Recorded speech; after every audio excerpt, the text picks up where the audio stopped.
Welcome to NGIT Math Podcast today. My name is Tao Ling and I will show you how to solve a linear equation. Now, in order to solve a linear equation, one most important thing you have to know is that for an equation like this, for example, A equal to B, every time you do a mathematical operation to the left side, in order to keep it equal, you have to also do an operation to the right side. So, if A equal to B, then A plus 3 should equal to B plus 3. Okay?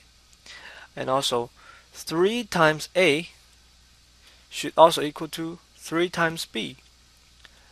So every time you do a operation to one side, and in order to keep the equality, you also have to do the same thing to the right side. You know, if two kids um, are happy, and in order to keep them happy, you have to give them the same amount of stuff. I know it's a really lame analogy, but okay. Now let's solve a linear equation. This is an example: 6x minus big parentheses minus 2x minus 2. This is equal to 11. Okay. Now, well, the left side seems pretty complicated, so we should really try to simplify it first.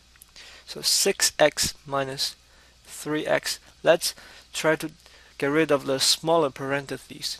And remember the rule: when we have to distribute 2 times x and 2 times 2.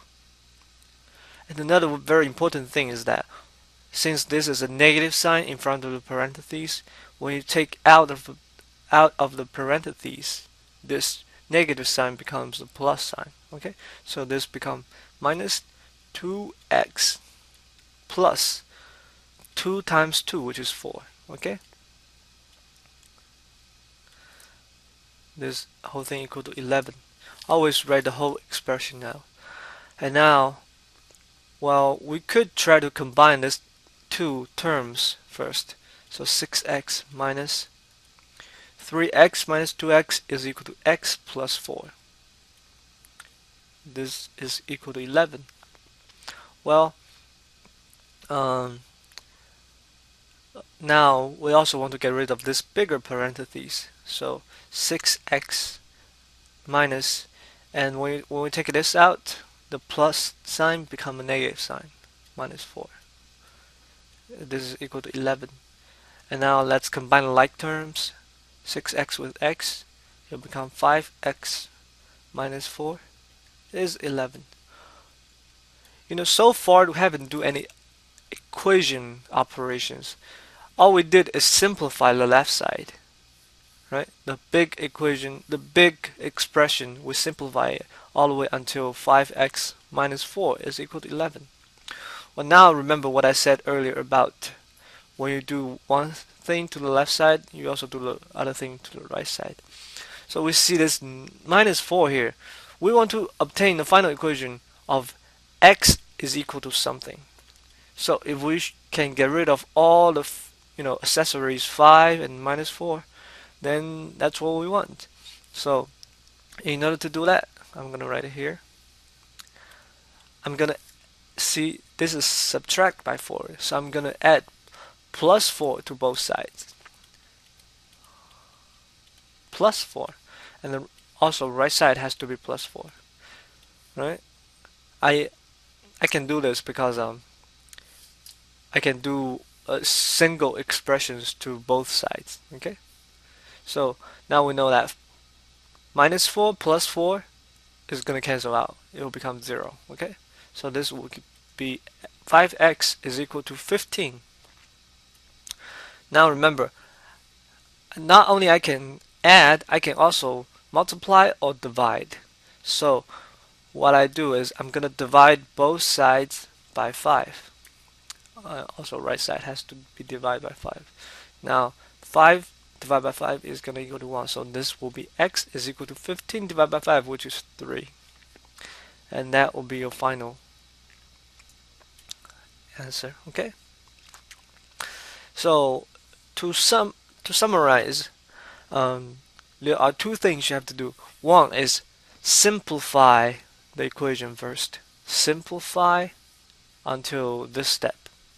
And then the second thing is manipulate the equation. That means and get rid of all the numbers except x. So you want to after you simplify the equation, you want to simplify furthermore using the property of equation. Get it into a form like this: x is equal to something. Okay, so that will be the two steps.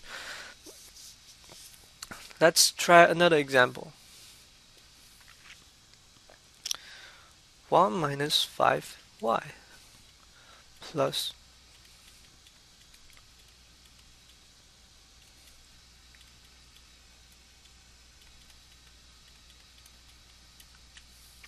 okay. Now we remember the two steps. First step is to simplify. So let's try that.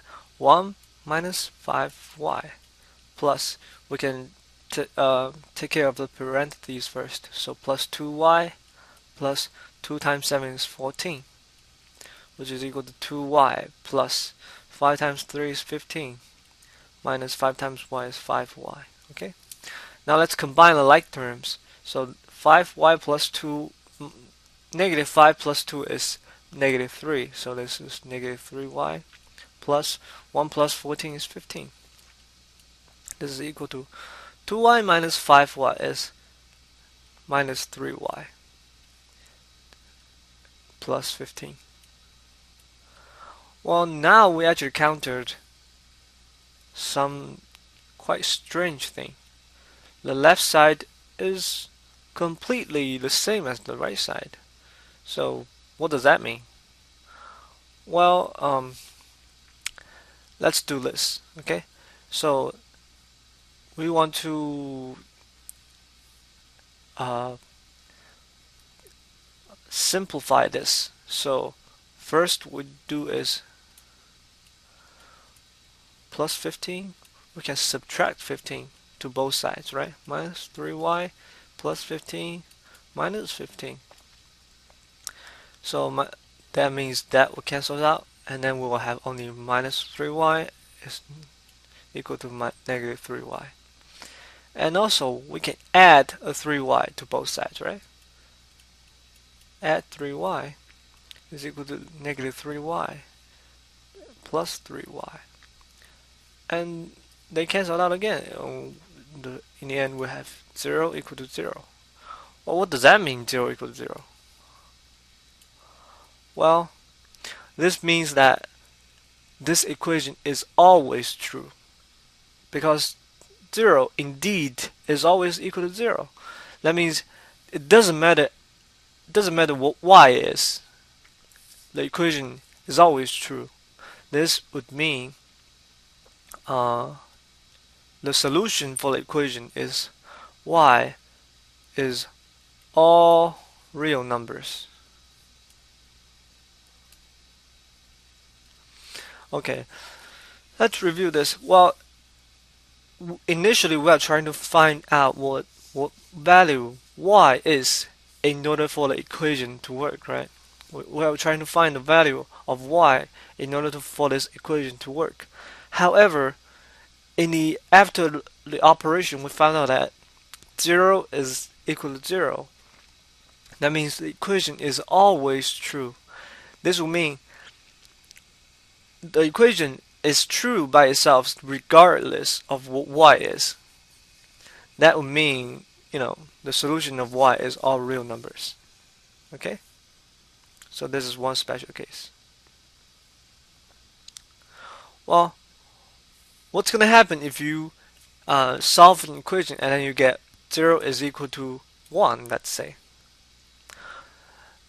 This is not true. This is false, okay? That means regardless of y, what kind of solution you have, the equation is always not true. So if you ever encounter this kind of equation, this will mean there is no solution. See the difference? This 0 equal to 0 shows that the equation is always true. Thus, the solution is all real numbers. On the other case, 0 equal to 1 is always false. That will mean there is no solutions to the system. Okay? So those are how you solve a linear equation, and that's it for today, and thank you for watching.